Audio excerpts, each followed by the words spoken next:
ይብላኝላቸው በዳታንና በአሮን በቆሬ ልጆች መንገድ ላይ ሄዱ ለደፈሯት።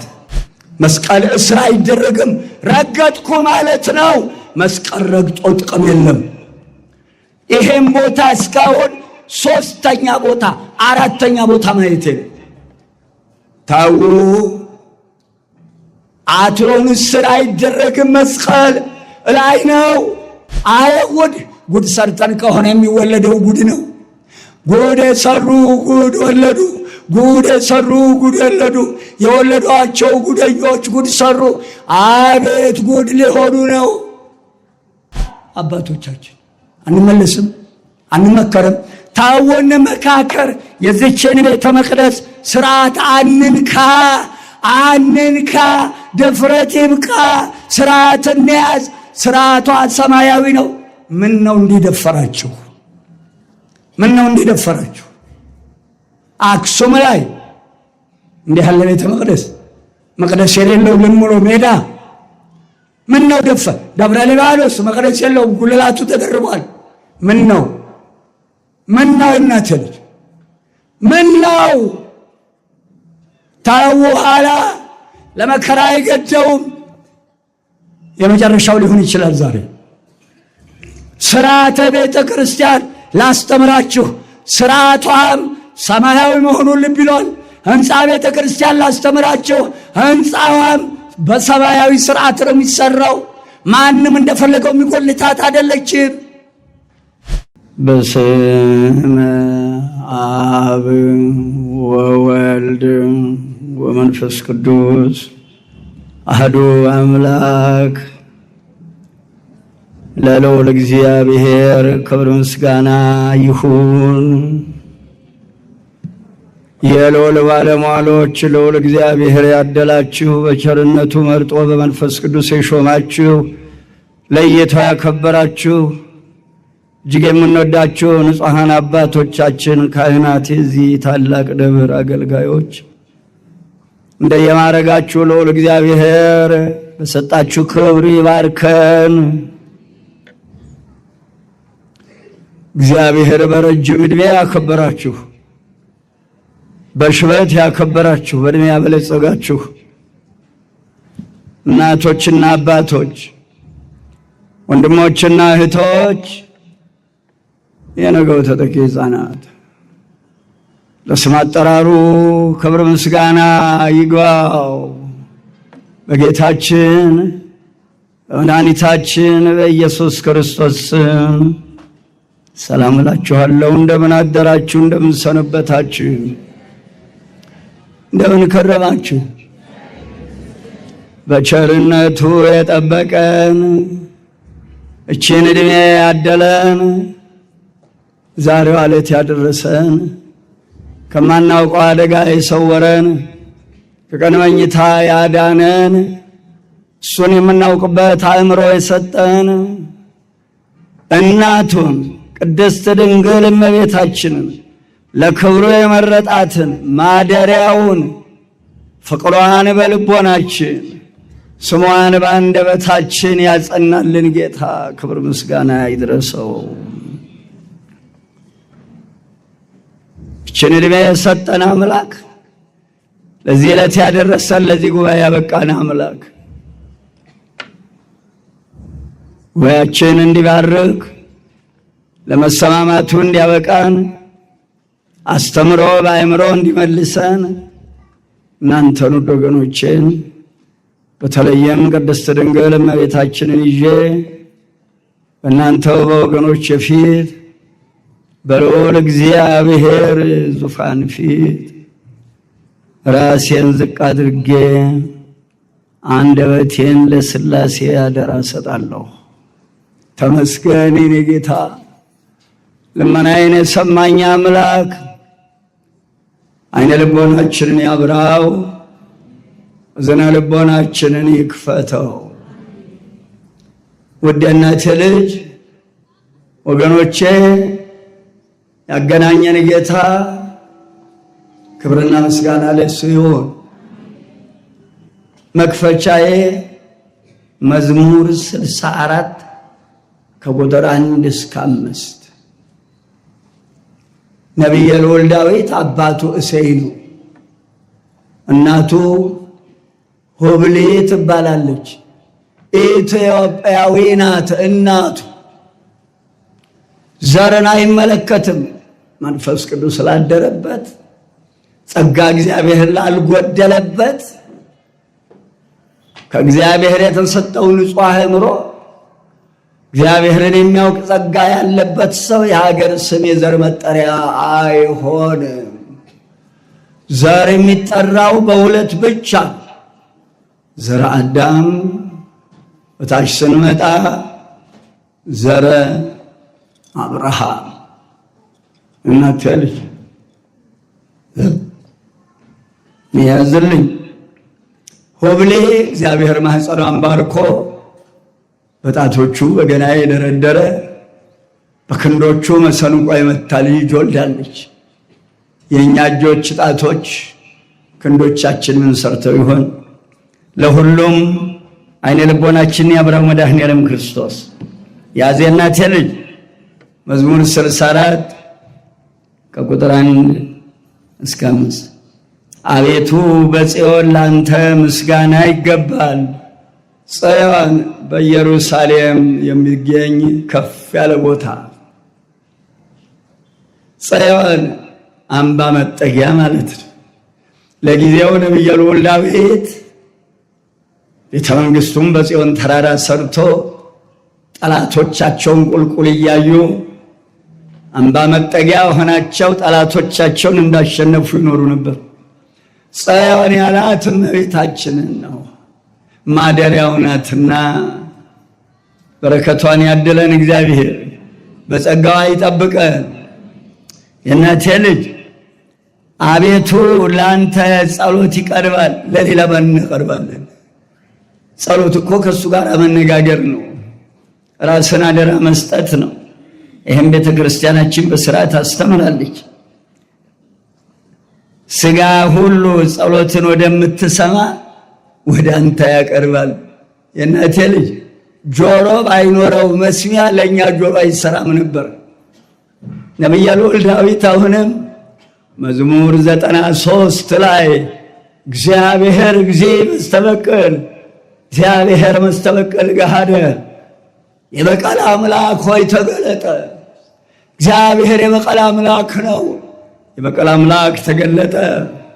ለትዕቢተኞች፣ ለኃጢአተኞች፣ ለግፈኞች ፍዳቸውን ክፈል ይልና ወደፊት ሄድ ብሎ ዓይንን የሠራ እግዚአብሔር አያይምን? ጆሮን የሠራ እግዚአብሔር አይሰማምን? አንብቡት። 93ኛው ጸሎትን ወደምትሰማ እነሆ ወደ አንተ ይመጣል። ሥጋ የለበሰው ሁሉ ሊጸልይ የአመፃ ነገር በረታብን። ትክክል ነው። ነቢየ ልዑል ዳዊት ከጌታችን ልደት በፊት በሺህ ዘመን ርቀት የጻፈው መዝሙር ኃጢአታችን ይቅር ትላለህ፣ የባህሪ ገንዘቡ ነው ይቅርታ። እግዚአብሔር እነሆ እግዚአብሔር ቸር ነው እያልክ በኃጢአት ላይ ኃጢአትን አትስራ። መዓትም ምሕረትም ከእግዚአብሔር ዘንድ ይወጣሉ። የእግዚአብሔር መቅሰፍቱና መዓቱ በኃጢአተኛና በግፈኛ ሰው ላይ ነውና ይላል። ይዘገያል እንጂ ይታገሳል እንጂ የሚቀድመው የለ። አቤት ትዕግስቱ ይመስላል የሌለ። ተመስገን ጌታ፣ አንተ የመረጥከው በአደባባዮቼ ለማደር የተቀበልከው ምስጉን ነው።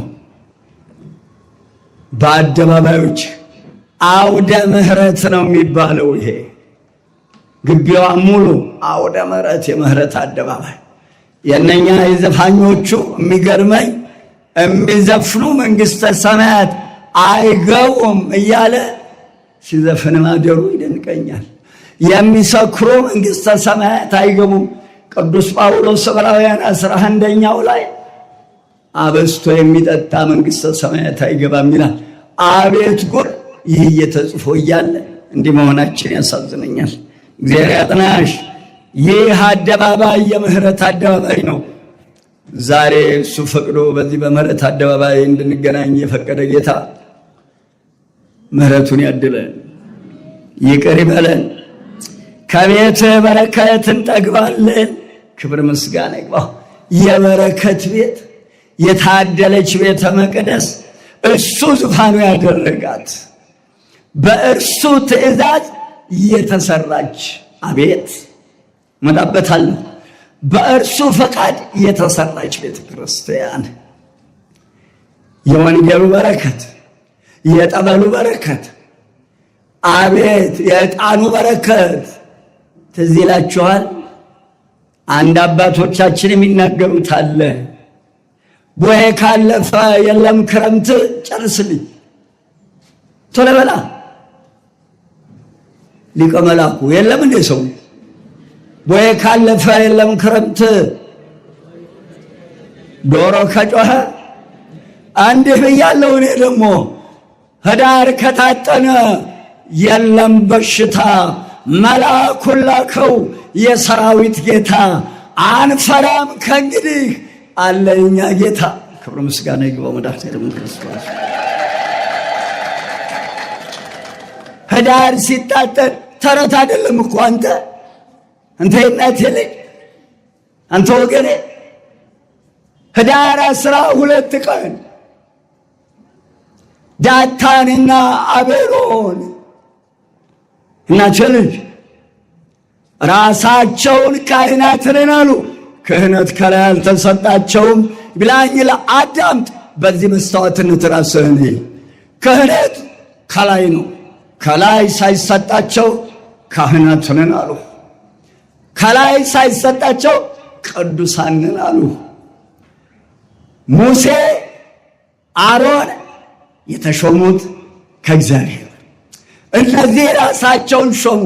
እንዲህ አርገ የፉኑን ሥራ ማጠኛውን ልብሰ ተክህኖውን እንዲህ አርገህ ግባ። ይህ ሁሉ ከእግዚአብሔር ተነግሯቸው ጽናውን አዘጋጅተው ስንት ሻኩራላው እንደሚደረግ ሁሉ ተነግሮ ሙሴና አሮን ልክ እንደ ሙሴ እንደ አሮን ጽናውን አሰሩ። አቤት ድፍረት! አቤት ድፍረት! በድፍረት ለበሱ። ልብሳቸውን ያሰፉትን ጽናውን ያዙ። ሰተት ተበለው ገቡ። ማጠንት ጀመሩ። መጀመሪያ ግን ልዑል እግዚአብሔር ሙሴ ከነኚህ ሰዎች ተለዩ አላቸው። ያደላቸው ተለይተዋል። አሁንም ጋቡ። ላሳጥረው ማጠንቱን ጀመሩ። የዕጣኑን በረከት ለማግኘት የቅዳሴውን በረከት የሥጋውን ደሙን በረከት በዚህ አውደ ምሕረት ለማግኘት ከዚህች ቤተ ክርስቲያን የበረከት መሆን የበረከት ቦታ ነች ማለቴ ነው። ለዛ ምሳሌ ነው ያመጣው። ከዚያ በኋላ ሙሴ ልክ እነሱ ሸሽተው እያለ መንፈስ ቅዱስ ልብሳቸውን ሳይነካ ረቂቅ ነው፣ በልብሳቸው ውስጥ ገብቶ አነደዳቸው፣ ለበለባቸው። ረቂቁ መንፈስ ቅዱስ ሊወድቁ ሲሉ ትንሽ ሲቀራቸው ለመውደቅ እየጎተትክ እያወጣ ልብሰ ተክህኖን አውጣው። ጽናውን ዕጣኑ ነክቶታል። መሠዊያ ሥራው አውጥቶ ሲጨርስ ምድር ተከፍታ ውጣቸዋለች። እችን ቤተ መቅደስ የሚያከብሯት እንጂ የሚደፍሯት ሰዎች አይጠቀሙባትም። አሁንም ዝም ብሎ ያያል። ይብላኝላቸው በዳታንና በአሮን በቆሬ ልጆች መንገድ ለሄዱ ለደፈሯት የእናንተ ልጅ። ከዚያ በኋላ ሕዝቡ እንደነዚህ ሰዎች እኛንም መሬት ከፍታ እንድትጠል ያደርጉ ነው ብለው በሙሴና በአሮን ላይ አጉረምርመው ሸሹ። እነዛ ሲሰምጡ ከእግዚአብሔር ዘንድ እሳት ነደደች። 14,700 ሰው አለቀ። ዘኍልቍ 16 ወዲያውኑ ሙሴ ወደ እግዚአብሔር ጮኸ። ሙሴ ሙሴ ቶሎ በሕዝቡ መካከል ማጠንት ጣሉ አላቸው። የማጠንቱን በረከት እንድንቀበል ከቤትህ በረከት ዕጣኑን፣ ከቤትህ በረከት ጠበሉን፣ ከቤትህ በረከት ሥጋውን ደሙን፣ ከቤትህ በረከት ወንጌሉን ልንቀበል ነው የመጣን። ከዚያ በኋላ ልክ ማጠንቱን ሲጀምሩ 14,700 ሰው አለቀ። ወዲያውኑ በሽታው ቆሟል። ኅዳር ሲታጠር ይሄ ነው፣ ተረት አይደለም፣ ወንጌላዊ ነው። ዘኍልቍ 16 ምዕራፍ ወንጌል እኮ ነው። ተዋህዶ የእናት ልጅ አባቶቻችን ሰው ሰራሽ ስርዓት አላወረሱንም። ሌላው ቀርቶ ነጠላ የለበሳችሁ ሰዎች ከጥለቱ መጨረሻው መጀመሪያም ይሆን መጨረሻው ጥለቱ ሸማኔው ወደ ቀኝ ይጀምራል ሲወረውር፣ ወደ ግራ ወደ ቀኝ ይጨርሳል።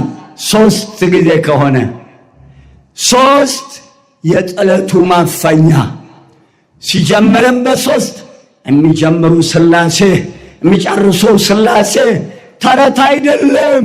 ሥላሴ ይናገራል። ነጠላው በ7 በ5 በ3 ነው ማፈኛው የሚሰራው። 3 ቢሆን የሚጀምሩ ሥላሴ የሚጨርሱ ሥላሴ፣ 7 መሆኑ በ7ኛው ዙፋንህን ዘርግተህ በ7ኛው ዙፋን በ7ኛው ሰማይ የምትጠብቀን ጌታ ማለት ነው። ሰው ሰራሽ ስርዓት አላወረሱንም። ታው በአእምሮ እንሆን። ዳታንና አቤሮን በገዛ ራሳቸው ያመጡት ጦስ እግዚአብሔር በሙሴ አድሮ የሰራትን ደብተራ ኦሪትን ደፈሩ። እግዚአብሔር አምላክ ምድር እንኳን እንድትሸከም እድል አልሰጣቸውም። ሰምጧል። ራሳቸውን የሾሙ አልተጠቀሙም። ይብላኝላቸው በዚች መንገድ ላይ ሄዱ። ነግሬሃለሁ፣ ይዘገያል እንጂ የሚቀድመው የለም። ትዕግሥቱም ንስሐ እንድንገባ ነው። አንገታችን የተፈጠረው ዞሮ ለማየት ነው። እስከ ዛሬ ድረስ ያሉትን ዘመናት ሽም ቤተ ክርስቲያን የደፈሩ ምን እንደሆኑ ዞር ብሎ ማየት ነው። የአባቶቻችን አምላክ ከእኛ ጋር ይሆን። የእናቴ ልጅ ዳዊት ከዚህ ይቆያል። ያገናኘን ጌታ ተመስገን። 79 ዓመተ ምህረት ዋንዛው ጋር ነው ጉባኤ ጀመርን። የመጨረሻ ልባሩ የመጨረሻ 80 ዓመተ ምህረት ጥር 8 ቀን መጥቼ እዛች ጋር ልቅሼ ቁጭ እንዳልኩ ቀሲስ መኮንን አሁን አሜሪካን ያለው ያ ሕፃን ቁጭ ብሏል። ባኮትን ስለ ቅዱስ ዑራኤል ወደ ዑራኤል እንሄዳለን። ምንድነው ዑራኤል? መልአክ ነው። የት ነው? እዛ ጋር እንቁምና እንየው፣ ባህር ዛፍ እኮ ይታያል። ሄድን። 80 ዓመተ ምህረት ተሰናብቼ ወጣሁ። ከዛ ወዲህም ተመልሼ ብዙ ነገር አድርገናል። አውደ ምሕረት እዛ ነው። የእናቴ ልጅ እቺ ቤተ ክርስቲያን እስካሁን ያቆየችን ስርዓት ሰማያዊ ነው፣ ምድራዊ አይደለም። በደቡብ ወንጌል አይሰበክም፣ ታቦት አይቆምም፣ ለፈጣን ተልኮ የወጣ ካህን አይመለስበትም፣ መግባት አይችልም፣ መመለስ አይችልም። ቀስ እየተባለ ስራችን እየነቀሉት ነው። የሚነቀለውን እናያለን። ሌላው አሁን ራሱ እዚህ ያየሁት ልብ አድርጉ። ሰውነቴ እየተንቀጠቀጠ ነው። ወንጌሉን ያስቀመጥኩት እስቲ ጥንታውያን አብያተ ክርስቲያናት ነው። መስቀሉ የሚቀመጠው እዚህ ጋር ነው። በቃ መስቀል እስራ አይደረግም። ረገጥኩ ማለት ነው። መስቀል ረግጦ ጥቅም የለም። ይሄን ቦታ እስካሁን 3ኛ ቦታ 4ኛ ቦታ ማየት ነው። ታው አትሮን እስራ አይደረግም። መስቀል ላይ ነው። ታው ጠብቁ ቤተ ክርስቲያናችሁን።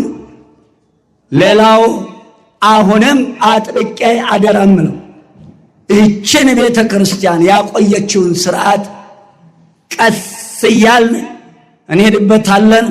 በረከቱም ቀስ እያለ እያነሳ ይሄዳል። ሕዝቅኤል 34 ምዕራፍ በጎቼን ከእንግዲህ በኋላ እናንተ አትሰበስቧቸውም፣ በጎቼን ራሴ ሰበስባቸዋለሁ። 34 ምዕራፍ ትንቢተ ሕዝቅኤል ሙሉን አንብቡት። ነግሮ ሲቸግረው መጨረሻ ላይ ሕዝብ ይነሳል። እግዚአብሔር ትልቁ ቁጣው ሕዝብ መንሳት ነው። ስለዚህ እናቴ ልጅ ቀስ እያላችሁ ይሄን ቦታ አስተካክሉ። እኛ ልክ ለድምፅ ማጉሊያው ለመሆን ታርጎ እንደዚህ አስተካክለን እዛ አድርገን ልንጀምር ስንል ነው። ከዚያ በኋላ ከላይ ጉልላቱ ላይ ያለው መስቀል አነሱ። ከዛ ያን ድንጋይ ኮለኮሉ። ዝንጀሮ ጦጣ አንጥቶ ለቀቀበት። እዚህ ቆሜ ነው መቅደስ የገቡት ጦጣና ዝንጀሮ። ይህ ሁሉ አሳልፈናል እዚህ ቦታ ላይ። አሁንም እግዚአብሔር ይሁነን፣ መድኃኔ ዓለም ክርስቶስ ይሁነን። ለጠበል ቤቱም ብዙ ገንዘብ ተዋጣ። ግብፅ ሄድኩ ስመለስ ተሰራ ተባለ። ያው እግዚአብሔር ከኛ ጋር ይሁን። ይቅርብኝ፣ ምንም ያደርግልንም ይሄ አይጠቅመንም። ወደ ርዕሴ እገባለሁ።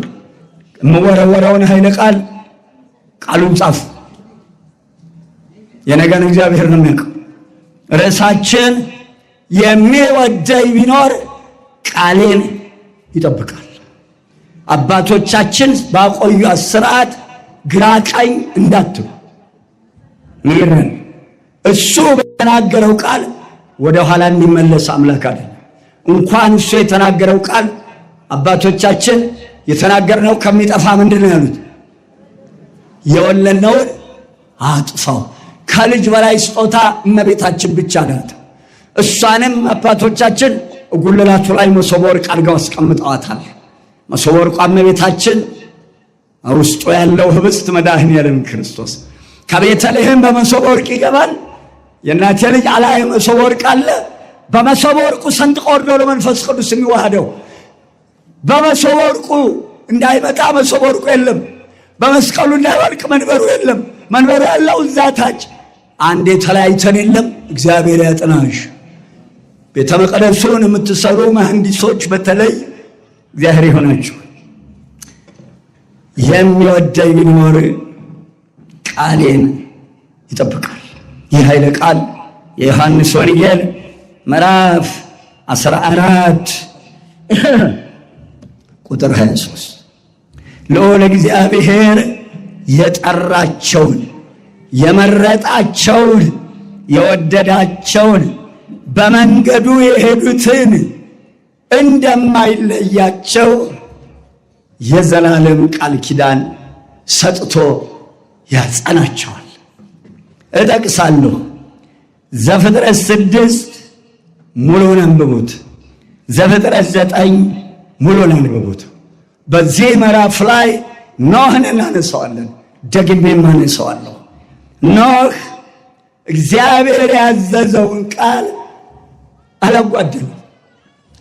ኖህ አካሄዱን ከእግዚአብሔር ጋር አደረገ ይላል መጽሐፍ።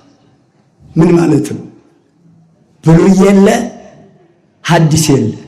በሕገ ልቦና እግዚአብሔርን ደስ የሚያሰኝ ሥራ ዕድሜ ልኩን ሠራ። እኛም እግዚአብሔርን ደስ የምናሰኝበትን ይግለጥልን። በዚህ ምክንያት ለኖህ የዘላለም ቃል ኪዳን ሰጠ። ቀጥሎ አባታችን አብርሃምን አነሳዋል። አባታችን አብርሃምን በተፈጥሮ ተመራምሮ አምላኩን አገኘ። አብርሃም የተባለው በኋላ ነው። አቤት ከዘመዶች ተለይተህ ውጣ። ጣዖት አምላኪዎች ነበሩ። አሁንም ከጣዖት አምላኪዎች ተለይታችሁ ውጡ። ህዳር ተምራችሁታል። ጣዖት ዳጎን የሚባል ጣዖት እመቤታችን ዳጎን ቤት አስገቧት። በጭንቅላቱ ባፍጢሙ ተደፍቶ ተገኝቷል በማግስቱ። ከዚያም ተሰባብሮ ወድቋል። እጅ እግር አለው፣ ሰው ይመስላል፣ ትንፋሽ የለውም። ዳዊት ላይም አለ አንብቡት። የአሕዛብ ጣዖታት ከወርቅ ከብር ይሠሯቸዋል። አፍንጫ አላቸው፣ አፍ አላቸው፣ ጆሮ አላቸው፣ እጅ አላቸው። ነገር ግን አይሰሙም። ሁለመናው ድንጋይ ነው። ጣዖት ማለት ይሄ ነው። ተነስ ወደማሳየት ወዲያው ብድግ ሲል ሳራና ሎጥ ተከተሉት። ቃሉን ተቀበለ። 15 ምዕራፍ ዘፍጥረት አብርሃም አትፍራ እኔ ከአንተ ጋር ነኝና። አያችሁ፣ ፈቃዱን የሚፈጽሙትን ሰዎች እኔ ከእናንተ ጋር ነኝ ይላቸዋል። ከእኛ ጋር የሚሆን መድኃኔዓለም ክርስቶስ ያው እኔ ከአንተ ጋር ነኝ፣ አትፍራ፣ አይዞህ አለው። ምስጋና ይድረሰው። እኛንም አይዟችሁ ይበለን የኔ መድኃኔዓለም። ቀጥዬ ነቢየ ልዑል ሙሴን አነሳዋለሁ። ሙሴ ጠራው። የእናቴ ልጅ ሰው የጣለውን እግዚአብሔር ያነሳዋል፣ እግዚአብሔር የጣለውን ግን ማን ያነሳዋል? እባካችሁ እግዚአብሔር እንዳይጥለን። ወንድማቸውን ሽጠው አስለቅሰው፣ ሞት አውሬ በላ ብለው አባታቸውን አስለቅሰው፣ አባታቸው ወንድሙ ኤሳውን አስለቅሶ የወንድም እንባ ተጠራቅሞ የአባት እርግማን ተጠራቅሞ ለ430 ዘመን ባርነት ጥሏቸው እስራኤል ወንድ ሲወለድ በእትብቱ አንገቱን ጠምጥመው ይጥሉት ነበረ። ልትጥለው ስትል ሆዱ ያንብ ያለ አራራው። ከዚያ 3 ወር ሸሸገችው። ድምፁ እየወጣ አስቸገራት። ቢያገኟት ይገሏታል። ከዚያ በ3ኛ ወር እያነባይ ደንገል ተብትባ ውሃ እንዳይገባ ሰምለቅልቃ ክዳነ በእጅታ ዝም እንዳይበለው ለአባይ ወንዝ ለግዮን አደራ ሰጠችው። ከገነት እኮ ነው የሚወጣው ግዮን። ከዚያም ሲንሳፈፍ እህቱ ደንገል ውስጥ ትጠብቃለች። እናትም እዛው ታነባለች። ያቺ የፈርዖን መጣች። ክፍት ስታደርገው ሰንጥቅ አለ ልቧ። እንዳት ይሄ ዕብራዊ ነው አሳድገዋለሁ አለች። ወሰደችው ከቤተ መንግሥት። መጣች እህቱ። አንቺ ልጅ የሞተባት ጡቷ የሚፈስ ሴት አለች፣ ለምጣልሽ ቶሎ አንጭልኝ። የእናቱን ጡት እያጠባ አሳደገው የማይሳነው ጌታ ክብር ምስጋና ለእሱ። ያን ሙሴን ጠራው። ሙሴ የሕዝቤን ደማቸውን አይቻለሁ፣ የሕዝቤን እንባቸውን አይቻለሁ፣ የሕዝቤን ግፋቸውን አይቻለሁ። ያለ ምክንያት የተፈጠርን መሰለህ እንዴ? ሕዝቤ እኮ ነው የሚለን መድኃኔዓለም። ሕዝቤ እንዲለን ሁሉ ኃጢአትና ግፍ በደልን አንስራ። አባት መረር ሲለው ልጁ መጥፎ ሲሆን እንደወለደው እያወቀ ይሄ ልጅሽ ይላል። እሷም ምረር ሲላት ይሄ ልጅ ትለዋለች። ምጧን ረንግታ ምጧን ትታ ሕዝቤ ይለናል። አለ ምክንያት አልተፈጠርንም። በአምሳሉ እኮ ነው የተፈጠርነው። ጥበቡን አካፍሎ እኮ ነው የፈጠረን። እናንተ ልጅ ብርሃንን እናይበት ዘንድ ብርሃንን ዙሪያዋን ግንብ ገንብቶ እኮ ነው ዓይንን ውሃውን ግንብ መሃል ነው እኮ ቁጭ አረጋት። አቤት ጥበብህ! ይህ ጥበበኛ አምላክ በጥበብ እኮ ነው የፈጠረን። አስተውሉ እናንተ ልጅ የሕዝቤን ግፋቸውን፣ የሕዝቤን እንባቸውን፣ የሕዝቤን ደማቸውን አይቻለሁ። ከአስገባሪዎቻቸው ግብፃውያን የተነሳ የሚደርስባቸውን ግፍ አይቻለሁ። ሂድ ሕዝቤን ታወጣለህ አለው። ሙሴም ጌታዬ አለ፣ ለመሆኑ እሄዳለሁ። ማን ነው የላከህ ያሉኝ እንደው ስምህም ማን ልበላቸው አለው። እኔ የአባትህ አምላክ። አባታችሁ አምላክ አለው። የአባትህ አምላክ የአባቶቻችን አምላክ ማለት የአብርሃም አምላክ። አቤት ወደ ጌታ የእስራኤል አምላክ ነኝ። ያለና የሚኖር ነው በላቸው። ያለና የሚኖር አሁንም ያለ ሁሉን አሳልፎ የሚኖር አምላክ ላይ በላቸው አለው። ሂድ አትፍራ፣ ካንተ ጋር ነኝ አለው። ምስጋና ለሱ ይሁን። ሌላ ምን እንላለን? ያዜናት ልጅ ኢያሱ መጽሐፈ ኢያሱ ምዕራፍ 1 ከቁጥር 1 እስከ 9 ታነቡታላችሁ። ይህ እግዚአብሔር 175 ጊዜ ቃል በቃል ያነጋገረው ሙሴ አረፈ፣ ሞተ። ኢያሱ ደቀ መዝሙሩ ነበር። ከሙሴ ሥራ አይጠፋም። ቅዱሳንን ያገለገሉ ከቅዱሳን ስር የማይለዩ አንድም የወደቀ የለም። ታላቁ ነቢይ ኤልሳዕ የኤልያስ ደቀ መዝሙር ዮርዳኖስን ከፍሎ እነሆ ያ የሶርያ ንጉሥ የላካቸው ሰራዊት ቤቱን ከበው ያይ ነበረ። ከሚነሳት የደረሰ ነው። ገያዝ ተርበደበደ። ወጣና ሲያይ ሰራዊት ከቦናል አሉ።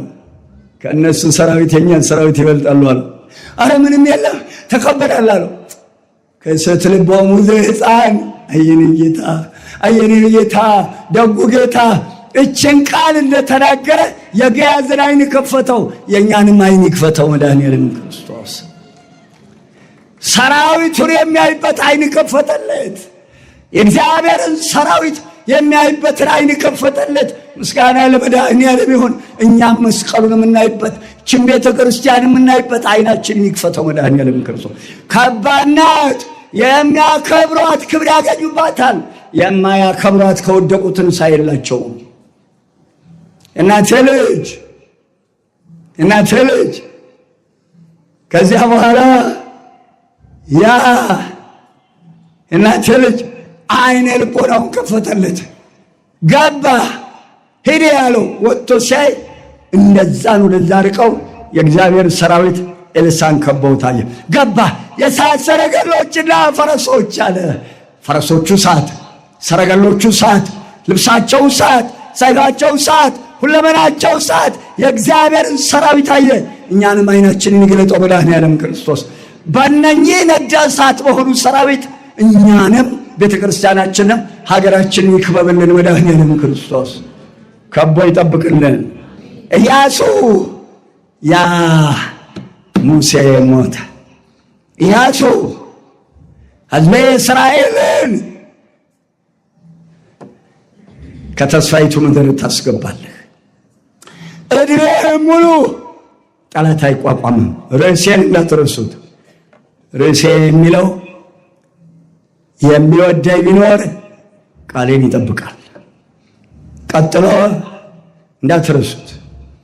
ቀጥሎ ያነበብኩት የሚወዳቸውን የሾማቸውን የመረጣቸውን ሁሉ ቃል ኪዳን ሰጥቶ ነው የሚያሰማራው መድኃኒዓለም። ቃል ኪዳን ሰጥቶ ነው የሚያሰማራቸው። እንዲሁም የሚያሰማራ አይደለም። አንድ ንጉሥ አሽከር ቢኖረው እኮ ሲልከው መታጠቅ ካለበት አስታጥቆ ይዞ መሄድ ያለበትን ሩቅ ከሆነ ስንቅ ሰጥቶ ነው የሚሸኘው። እኛ ጌታ እስካሁን ያሰማራቸውን ቃል ኪዳን ሰጥቶ ባዶ የሰደዳቸው። ከሙሴ ጋር እንደነበርኩ ካንተ ጋር እሆናለሁ፣ አልጥልህም፣ አልተውህም፣ አይዞህ። ነገር ግን የነዚህን ሕግ ቃሎች የዚህን ሕግ ቃሎች መጽሐፉ ላይ የተጻፈውን ሕግ ከአፍህ አትለይ፣ በቀንም በሌሊትም እነዚህን ሕጎች ጠብቅ። እነሆ የዚያን ጊዜ መንገድህ ይቃናላል፣ ይከናወንላል። ንግድ ይጀመራል፣ እንቅፋት። ትዳር ይጀመራል፣ እንቅፋት። ውጭ ይኬዳል፣ እንቅፋት። ጉድ ተምሮ ተሞቷል። አንድ ነገር ሳይኖር መኩራት መመጻደቅ እንጀምራለን። ጸጋው ሲገፈፍ ሜዳው ሁሉ ገደል ሆነ ቁጭ። አስተውሉ፣ በአእምሮ እንሁን። እዚህ ወንጌል ላይ መዝሙር 88 ቁጥር 34 ካፌ ከከንፈር የወጣውን ቃል አልለውጥም ይላል የሰራዊት ጌታ እግዚአብሔር። ቃሉ አይለወጥም፣ ወደኋላ አይመለስም። መድኃኒዓለም ሂድ አለው፣ ሄደ። ኢያሱም ቃሉን ተቀብሎ አይዞህ ተብሎ ነገር ግን ካንተ እንዳልለይ ከሙሴ ጋር እንደነበርኩ ካንተ ጋር እንደሆን ቃሉን ጠብቅ። ያዝ ነቢየ ልዑል ዳዊትንም ከእረኝነት አንጥቶ ሕዝቤን ጠብቅ። ንጉሥ ሰሎሞን የዳዊትን ልጅ እንዲህ አለው፣ እነሆ ሰሎሞን ከአንተም በኋላ አንተን የሚመስል ንጉሥ አልነበረም፣ ከአንተም በፊት አንተን የሚመስል ንጉሥ አላነገሥኩ። ነገር ግን ጥበብን ማስተዋልን ሰጥቻለሁ፣ ካንተ ጋር ነኝ አለው። ሕዝቤን ጠብቅ ብሎ የሾመው ንጉሥ ሰሎሞን የ12 ዓመት ልጅ። አንብቡት። ሁለተኛ ሳሙኤል 5 ምዕራፍን አንብቡት። የዳዊት አምላክ ከኛ ጋር ይሁን። ነቢዩ ኤርምያስን ኤርምያስ ገና በእናትህ ማኅፀን ሳልሠራህ አውቀሃለሁ። የኔ ጌታ መሐንዲሶች መጀመሪያ ሲያስብ ያድራል። ጠዋት ብድግልና ያሰባትን ወረቀት ላይ ያስቀምጣል።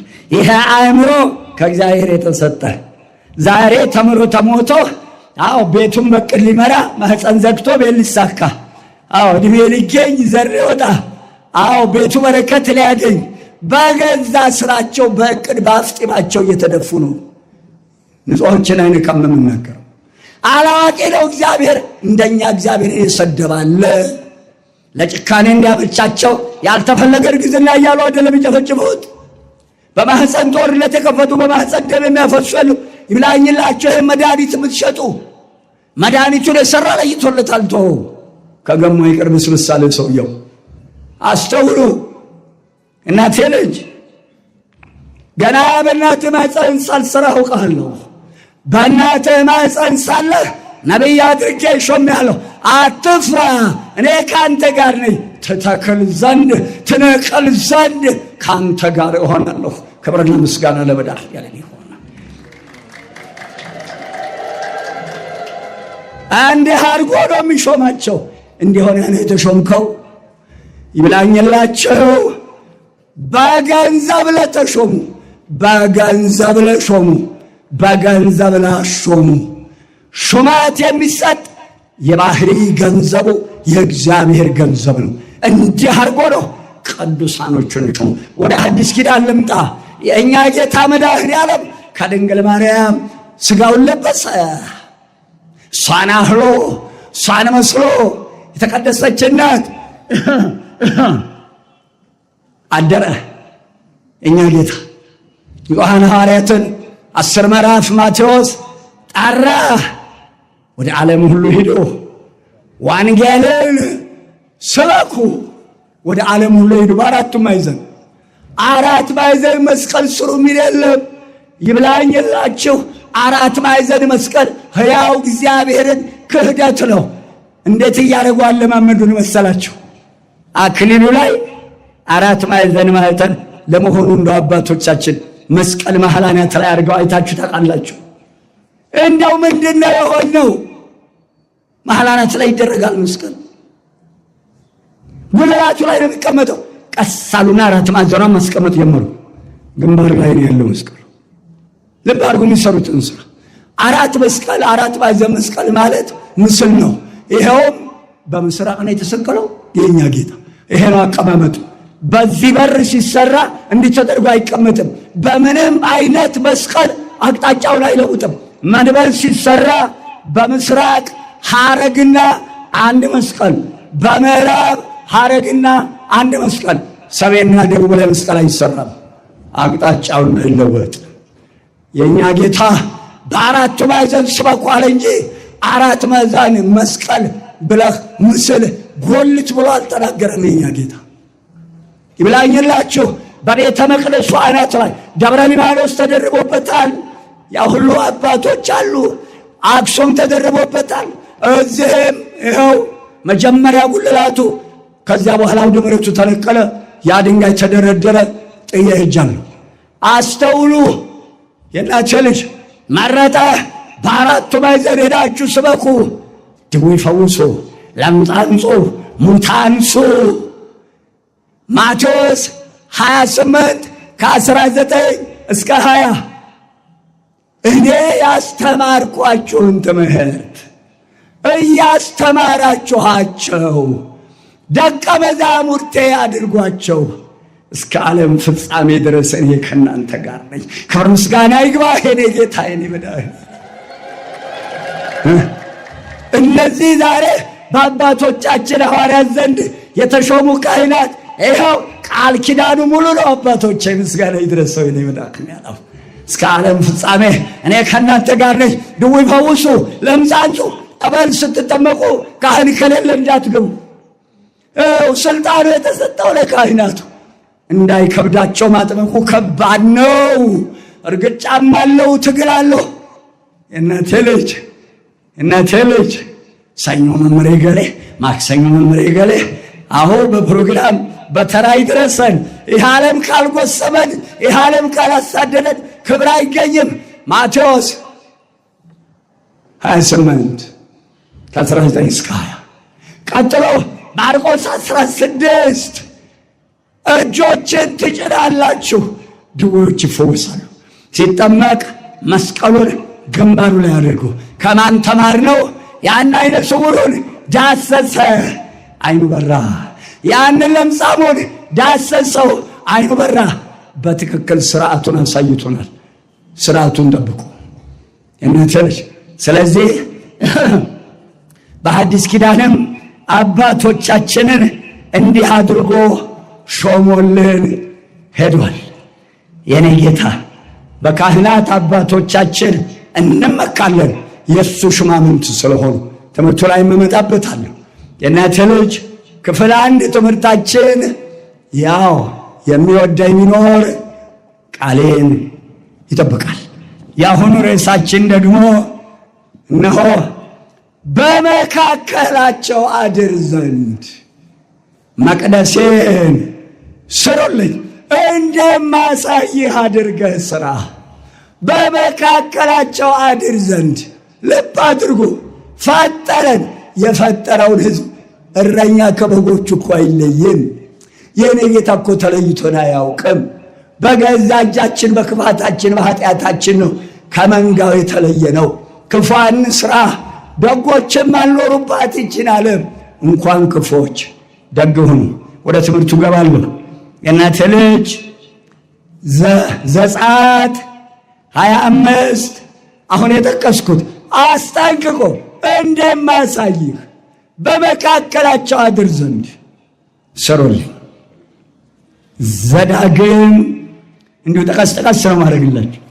ዘዳግም 12 ቁጥር 32 ምን ይላል ቃሉ? ሙሴ እኔ የማዝህን ሁሉ ታደርገው ዘንድ ጠብቅ፣ ምንም እንዳትጨምር። ልብ አድርጓት የእናቴ ልጅ፣ ልብ አድርጎ የምናገረው አላችሁ። እስቲ እጃችሁ ላይ አላችሁ። የኔ ጌታ እንዳትመልሱ። የኔ ጌታ ፈጥናችሁ እንድብድግ እንዳደረጋችሁት የኔ ጌታ ቢሰጣ ያልቅበት፣ ሰጥቶ አይቆጫው። አስራቱን የምትሰጡበት እጃችሁን፣ ምጽዋቱን የምትሰጡበት እጃችሁን የኔ ጌታ ዘሪበን ጧፉን ቀዳሚያቱን የምታመጡበት ይህንን እጃችሁን እንደዘረጋችሁት የኔ መድኃኔዓለም የበረከቱ እጅን ይዘርጋላችሁ። በክብር ይመለስ። አለን እንዳላችሁኝ አለሁ ይበለን መድኃኔዓለም ክርስቶስ። በተናገረው ቃል ወደ ኋላ አይመለስም። እንደማሳይ ስራ ካለ በኋላ ምን አለው? የማዝህን ነገር ታደርገው ዘንድ ጠብቅ፣ በእርሱ ላይ ምንም እንዳትጨምር፣ ከእርሱ ምንም እንዳትቀንስ። መሐንዲሶች መቅደሱን ለመስራት የታደላችሁ ይህን ሳታነቡ ሊቃውንት ሳትጠይቁ ጭንቅላቴ የፈጠረውን እየሳልክ እናንተ ልጅ ጠብቅ ዕድሜህን። ትእዛዙን ያፈረሰውን ሁሉ ያፈራርሰዋል። ችግር የለበትም እኮ የኔ ጌታ። መዓቱ ያልቅበት፣ ምህረቱ ያልቅበት። እየለየ ማንጠፍ ይችላል። የእሱ ብትር እኮ አይን ያለው አንተ የእናንተ ልጅ ልጅ ሆነ ድንጋይ ስንወረውር ለይተን እንመታለን እኮ። ለይቶ የሚመታ ብትር አለው። ሕዝቅኤል 9 ምዕራፍ አንብበኸዋል። ቅዱስ ገብርኤል ጸሐፌ ትእዛዝ ስድስቱን አለቆች በቀኝ አድርገህ ሁሉም ምሳር ታጥቀው ስድስቱን መቅሰፍተ መላእክት በግራ አድርገህ ወደ ከተማይቱ ግባ። የሚያለቅሱ የሚጠቅሱትን ሰዎች ከተማይቱ ውስጥ በሚሰራው ግፍና ርኩሰት የሚያለቅሱትን ሰዎች ቶሎ በል በግንባራቸው አትምባቸው። ከዚያ በኋላ እነሆ ሂዱ ወደ ከተማይቱ ግቡ። እጃችሁ አይራራ፣ አሮጊት ብለህ እጃችሁ አይራራ፣ ሽማግሌ ብለህ ወጣት ሶታ ለጋ ፈረፈጭ ሕፃን ብለህ እጅህ እንዳይራራ ግደሉ፣ ጨፍጭፉ አላ። መቅደሴ ባሉ ካህናት ጀምሩ። በምን ምክንያት ዳታንና አቤሮን ገብተው ይሆን? ንጹሐን አባቶቼ ላይ ነው የምናገረው። አንዴ በቃል ኪዳኑ ቆመዋል። አሁንም አባቶቻችንን የዓይን ማረፊያ አይንሳል። ነፍስ አባት የሌላችሁ ሰዎች እግዚአብሔር ያጠናችሁ። ነፍስ አባት የሌላችሁ እግዚአብሔር ያጠናችሁ። ነፍስ አባት እያላችሁ ሥጋው ደም ያልተቀበላችሁ እግዚአብሔር ይሆናችሁ። ቀጥሎ አየዋለሁ የእናቴ ልጅ የዮሐንስ ወንጌል ምዕራፍ 14 ቁጥር 23ና 24 ታነቡታላችሁ። ምን ይላል መሰለህ እናቴ ልጅ? ይኸውልህ የዮሐንስ ወንጌል ምዕራፍ 14 ቁጥር 23 መድኃኒታችን የሚወደኝ የሚኖር ቃሌን ይጠብቃል፣ እኔ እንደወደድኩት አባቴም ይወደዋል፣ ወደ እርሱ እንመጣለን፣ መኖሪያ እናደርጋለን። ከእግዚአብሔር ጋር መኖር ትእዛዙን ቃሉን መጠበቅ። ቃሉን የማይጠብቅ የማይወደኝ ቢኖር ቃሌን አይጠብቅም። ይህች የምናገራት የላከኝ የአብ ቃል እንጂ የኔ ቃል አይደለም ይላል የሰራዊት ጌታ፣ የኔ ጌታ፣ የኔ መድኃኒዓለም። ከዚያም ትንቢተ ሕዝቅኤል ምዕራፍ 21 ነቢየ ልዑል ሕዝቅኤል እነሆ ሰው ቢያደርገው በሕይወት የሚኖርበትን ፍርዴን ጠብቁ ብላቸው አላደረጓትም። እደግመዋለሁ፣ ሰው ቢያደርገው በሕይወት የሚኖርበትን ፍርዴን ጠብቀው አላደረጓትም። በዚህ ምክንያት ይህን አምጥቻለሁ ሊለው። ስለዚህ ወገኖቼ ቃሉን ጠብቁ። ከዚህ በኋላ መቅደሴን ስሩልኝ። የሚወደውን ሕዝቤ ያለውን ቀጥታ ከግብፅ ባርነት ነፃ አወጣ። በመጨረሻ መቅደሴን ስሩልኝ አለ። የሚወደውን ሕዝብ ለመባረክ በሚወደው ሕዝብ መካከል እንዲገኝ። ይህቺ ቤተ መቅደስ መቼ የተመሰረተች? ይህቺ ቤተ መቅደስ መቼ የተመሰረተች? ስናማትብ ልብ በሉ። ቤተ ክርስቲያን ስንመጣ በስመ አብ ወወልድ ወመንፈስ ቅዱስ አሐዱ አምላክ አምሳለ ኢየሩሳሌም ቅድስት ተዋሕዶ ቤተ ክርስቲያን ሰላም ለኪ አምሳለ ኢየሩሳሌም። እቺ ቤተ መቅደስ የኢየሩሳሌም ሰማያዊት ምሳሌ፣ የእመቤታችን ምሳሌ። እመቤታችን በሥላሴ ሕልና ስንት ዓመት ኖረች? የሥላሴን ዘመን ማወቅ አይቻልማ። አባቶቻችን ሥላሴን በአረጋዊ ምሳሌ አድርገው ሳሉ። ስዕል መቀለጃ አይደለም። መጽሐፍ ልባድ ላይ አይሳልም። በአንድ ቀለም ስዕል አይሳልም። በአንድ ቀለም የተሳለ ስዕል እንዳትገዙ። ልብ አድርጉ የምናገረውን። በፕላስቲክ የተሰራ ስዕል እንዳትገዙ። ወይ በወረቀት ወይ በጨርቁ በቃ እንዳትገዙ። ይህን ስዕል ጊዜ ያለው ዱቄት ሆኖ ሻይላል። የትም ልታፈስና ልታስረግጠው ነው። ስዕል ደጅ አይለጠፍም። በመቅደሱም በመጋረጃ እየታጠለ ነበር። ዛሬ ልባዱ ሁሉ ነጋዴ የገባበት ልባዱ የማሳት ታንጣ። አቤት አቤት ለአገልጋዮቹ አቤት አቤት። እንደው ተያይዘን እንጥፋ። አሁን ጃንጥላ ላይ ስዕል ይደረጋል። ጃንጥላው የሚቀመጠው ተዘቅዝቆ፣ ጃንጥላው የተሰራው ለስዕሉ የእናቴ ልጅ ለወንጌሉ ለታቦቱ ለታምሯ። አቤት እግዚኦ! ያንን እዚህ መካከል የተተከለ መስቀልም እየነቀላችሁ ጣሉ። አይቻልም። ግንባሩ ላይ የተሳለ ይበቃል። አረ ጠፋን፣ ተያይዘን ጠፋን። ጃንጥላ ተዘቅዝቆን ምን ያየሁት አዲስ አበባ ነው። አባቶቻችን ሰሌን ያነጥፋሉ። ሰሌኑ የለም እኮ ዛሬ። ሰሌኑ ጭራሽ በደጃችንም የለም። በአገሪቱም ላይ ምን ገጠሩ ላይ ነው እንጂ ሰሌን የለም እኮ። ሰሌን እኮ መቀበሪያችን ሰሌን ነበር እኮ። ምንጣፍ ይሆናል። አላየህም? ደብረ ብርሃን ሥላሴ የአማገር እኮ አለላ የተነከረ በሰሌን እኮ ነው የተሰራው። ሰሌን እኮ ስንት ስራ ይሰራል። ተማሪው አኩፋድ አድርጎ የአብነት ትምህርት ይለምንበታል። እንቀበልበት ነበር። ምነው ተጣላን ከሀገራችን ዛፎች? እግዚአብሔር ይጠብቀን። ከዚህ በኋላ እቺ ቤተ ክርስቲያን ሰማያዊ ናት። ራዕየ ዮሐንስ 11 ምዕራፍ ቁጥር 19 በሰማይ ያለው የእግዚአብሔር ቤተ መቅደስ ተከፈተ፣ ታቦቱም ታየ፣ እነሆ መብረቅ፣ ድምፅ፣ ነጎድጓድ፣ የምድርም መናወጥ ሆነ። ያችን በሰማይ ያለውን መቅደሱን ሙሴ እንደማሳይ ሥራ መምህር እኮ ነው መድኃኔዓለም ያስተምራል። መምህር እያሳየ ያስተምራል እኮ ብረታ ብረት የሚሰራው እንጨት ስራ የሚሰራው ሌሎችም ኦፕራሲዮን ሲያደርጉ ያ የቀደመው መምህር እየሰራ እኮ ነው የሚያሳየው። የኔ ጌታ እንደማሳይ ሥራ አለው። አሳየው ሙሴን። እቺ ቤተ መቅደስ ናት የምንጸልይባት፣ ራሱ ዙፋኑ ያደረጋት በውስጡ አገኛለሁ ብሎ ቃል የገባላትን መቅደስ ነው አባቶቻችን ሰርተው ያስረከቡን። ጉድለት የላትም። ላጎደሉ ወዮላቸው ይጠይቃል መድኃኔዓለም። ቃልን ለምን አጎደልክ? ቃልን ለምን ይሄ ዛሬ የምንሰማው ቃል ሰይፍ ነው፣ ከሁለት ፊት የሳለ። እንዲህ ብለው ማጨድ ነው፣ እንዲህ ብለው ማጨድ ነው። ታኅሳስ ምሁር እኮ እናቴ ልጅ ምንም ዛሬ 17 ቢሆን የሚቀረውን አናውቅም። ገበሬው እኮ ታኅሳስ ነዶውን እያጨደ አውድማው ላይ ወስዶ ባሪያውን በዙሪያው አድርጎ ያርመሰምሰዋል፣ ያሄደዋል፣ ገለባውን ያዘረዋል። ገለባው ከአውድማው ውጭ ወደ ነፈሰበት ይሄዳል። ገለባው ወደ ነፈሰበት የሚሄድ ሁሉ ገለባ ነው። ከአውድማው ለመኖር ያብቃን እግዚአብሔር አምላክ።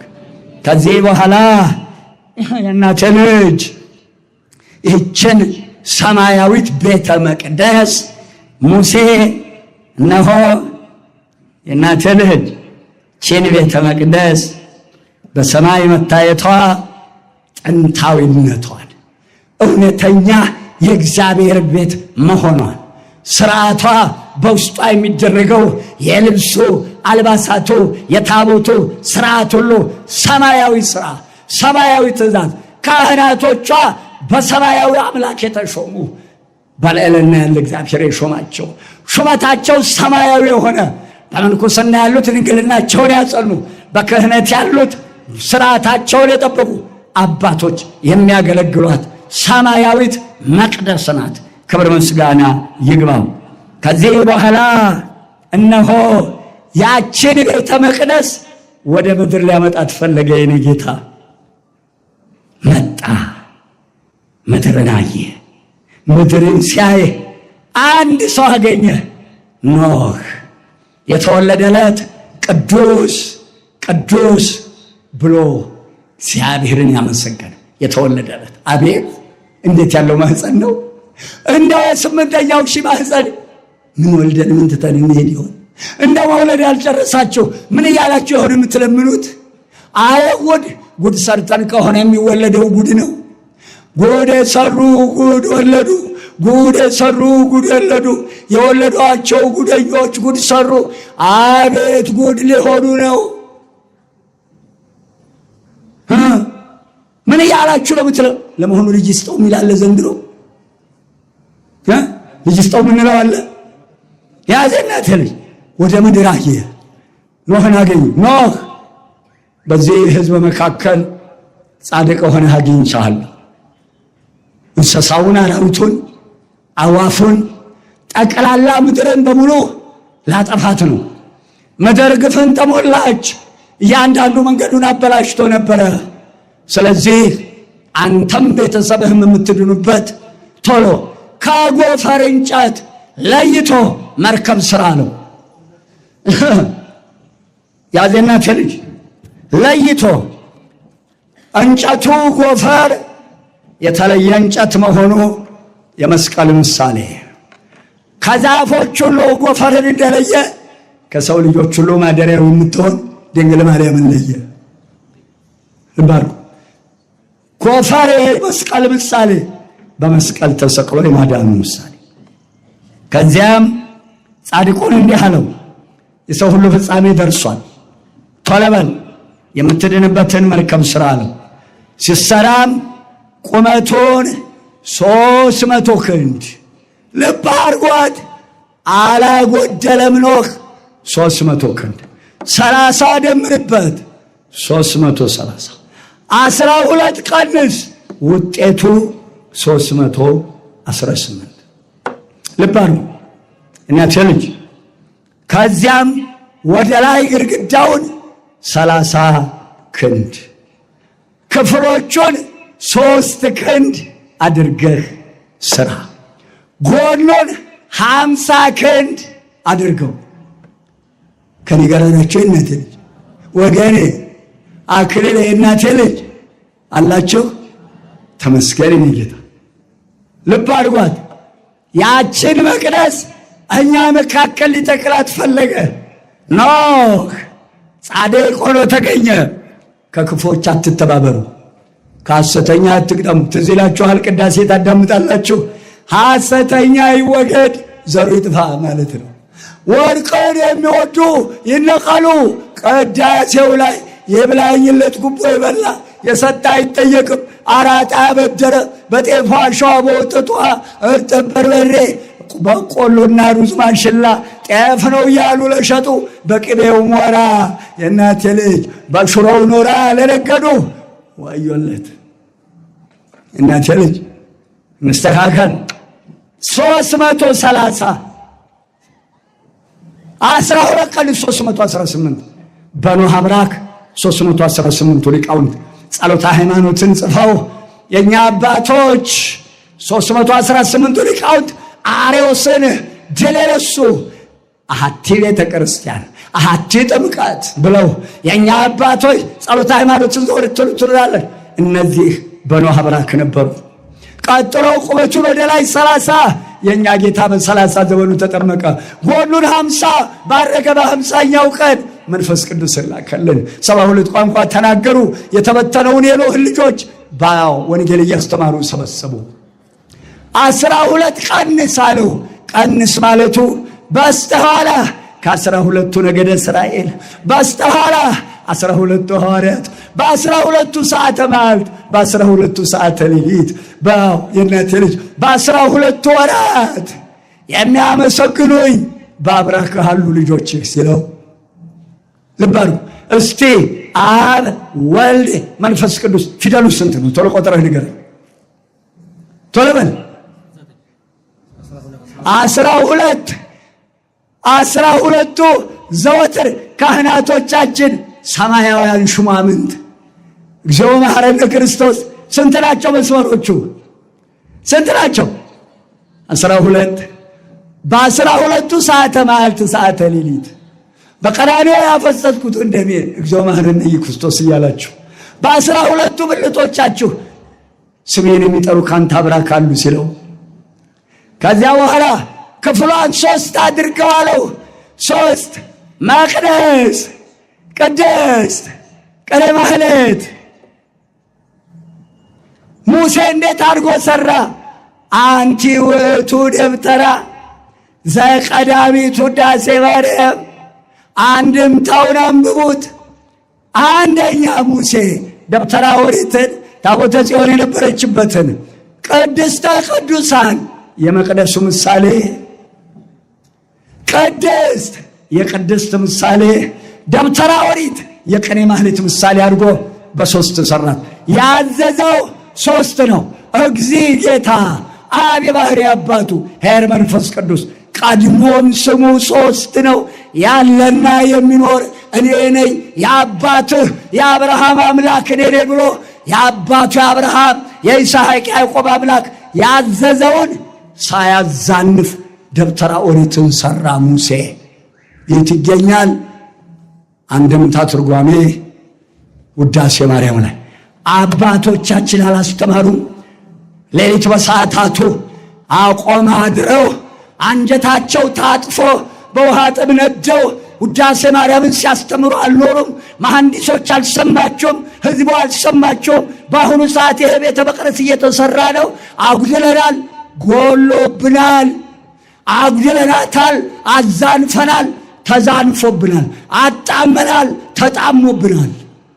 ይብላኝላችሁ ኃላፊነቱ የሚመለከታችሁ ሰዎች መቅደስ፣ ቅድስት፣ ቀኔ ማህሌት። ይሄ ካልሆነ መሐንዲስ እጅን ሰብስብ። ሌላ ምንግርህልኝ መቅደስ የእግዚአብሔር ምሳሌ፣ መርከብ የሥላሴ ምሳሌ፣ አብ ወልድ መንፈስ ቅዱስ። መቅደሱ የአብ ቅድስቱ የወልድ ቀኔ ማህሌቱ የመንፈስ ቅዱስ ምሳሌ። አብን ይነቅላል ሰው፣ ወልድን ይነቅላል። አረ ሌላ ጉድ አለ። አሁን በዚህ ቤተ መቅደስ 600 መላእክት አሉ። 9 መላእክት ፈጽሞ ይህ ዓለም እስኪያልፍ ከተመሰረተበት ጊዜ ጀምሮ ከቤተ መቅደሱ የትም አይሄዱ። ይገርማል። በመቅደሱም ይቀመጣሉ፣ ቅድስቱም ይቀመጣል። ቀኔ ማህሌት እዚህ ገረገራው፣ ቀጥታ ወደ ምሕረቱ ደጀ ሰላሙ። እነኚህን መላእክት ክስ አቅርበዋል። ቦታቸው የለም፣ ቦታቸው የለም። አንዷ ስርዓት ብትጎል መሥዋዕት አይለወጥም፣ አይዋሽም መድኃኔዓለም። ሳሙኤል ቀዳማዊ ያዝልኝ እባክህ እናቴ ልጅ ምዕራፍ 15 ቁጥር 29 የእስራኤል አምላክ እግዚአብሔር አይዋሽም። ስሙ ለዘላለም የተመሰገነ ይሁን። የኔ ጌታ ስሙ ለዘላለም የተመሰገነ ይሁን። አክብሩት በደንብ አድርጋችሁ ካላችሁ ታውቃ አንዴ ገብተንበታል። ምን አስፈራችሁ? እልልታችን እኮ ልብ አድርጉ። እልልታችን ታቦት ሲወጣ ታቦት ሲወጋ እንደ ዛሬ እመቤታችን ታምር በመስኮት አትወረወርም። ዲያቆኑ እንደ ታቦት ተሸክሞ ቃጭል እየተመታ ሰራዩ ካህን ማጠንቱን ይዞ እዛ የሚጠብቀው ይቀበለዋል። ታምሯን አንብቦ ሕዝብ ተሳልሞ በእልልታ ትመልሳለች። አራተኛው ታቦት ሲዞር ማህሌቱ ላይ በዘማኔ ብቻ ከበሮው እነሆ ደመቅ ሲል እልል ይላሉ። ከዛ ቀጥሎ ስለት የደረሰው ሲሰማለት ብቻ ነው፣ ሌላ እልልታ የለም። ለመሆኑ አሁን እልል የምንልበት ሰዓት ነው። ለማንኛውም እልልታችን አይብሰድብን መድኃኔዓለም ክርስቶስ።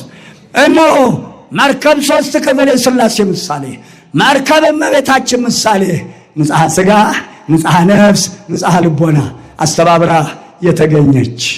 በንጽሐ ሥጋ መድኃኔዓለም ክርስቶስ አድሮባታል። በንጽሐ ልቦና መንፈስ ቅዱስ አድሮባታል። በንጽሐ ነፍሷ የእናቴ ልጅ ለምን በንጽሐ ሥጋዋ መድኃኔዓለም፣ በንጽሐ ልቦናዋ እግዚአብሔር አብ፣ በንጽሐ ነፍሷ መንፈስ ቅዱስ አድሮባታል።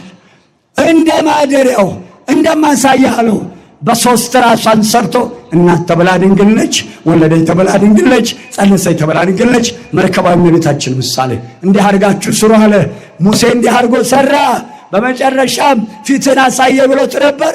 ደብረ ታቦር ጠርቶ ቃሉን አክብሮ በመገኘቱ መድኃኔዓለም አክብሮ ቃሉን በደብረ ታቦር ላይ ፊቱን እንዲያዩ አድርጎታል። ምስጋና ይግባ የእኛ ጌታ ስሙ የከበረ ይሁን።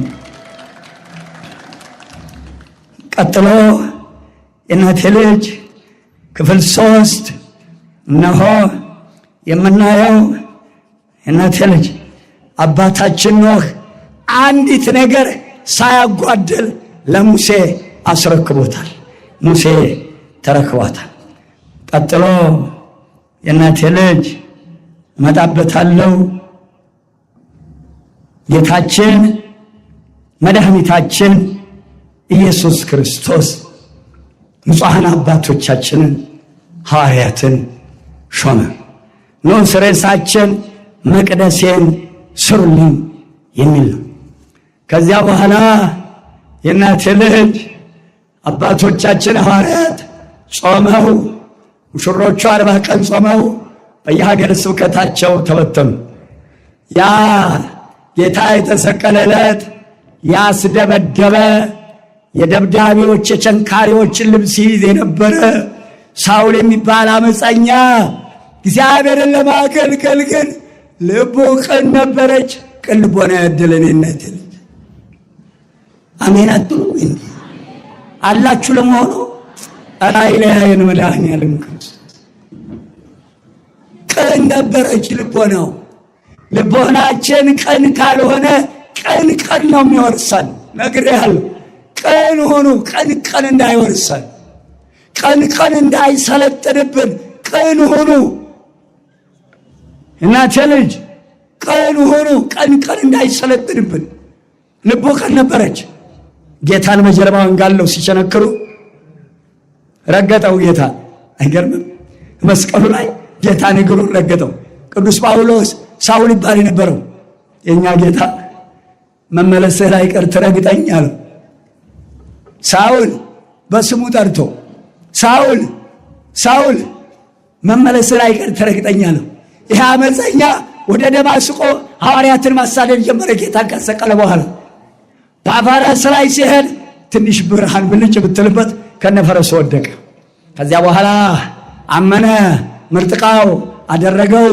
ወደ ፊልጵስዩስ እነሆ በርናባስ፣ ፊልጶስ፣ ጳውሎስ ሄዱ ወንጌል ሊያስተምሩ። በዚያች ሀገር ላይ አስተማሩ። ጣዖትን ዘጉ። ሕዝቡ ተጠመቀ፣ አመነ። አባቶቻችን አለ ሕዝቡን ገነቡት በወንጌል፣ አነጹት በወንጌል። ወረደ፣ አደገ፣ ተጠመቀ፣ ተነሳ፣ አረገ። አስተማሩት። አደራ የሰጣቸው ያስተማርኳችሁን አስተምራችሁ የነገርኳችሁን ነግራችሁ በአብ በወልድ በመንፈስ ቅዱስ ስም እያጠመቃችሁ ደቀ መዛሙርቴ አድርጓቸው እስከ ዓለም ፍጻሜ ድረስ እኔ ከእናንተ ጋር ነኝ ያለ መድኃኔዓለም ቃሉ የታመነ ነው።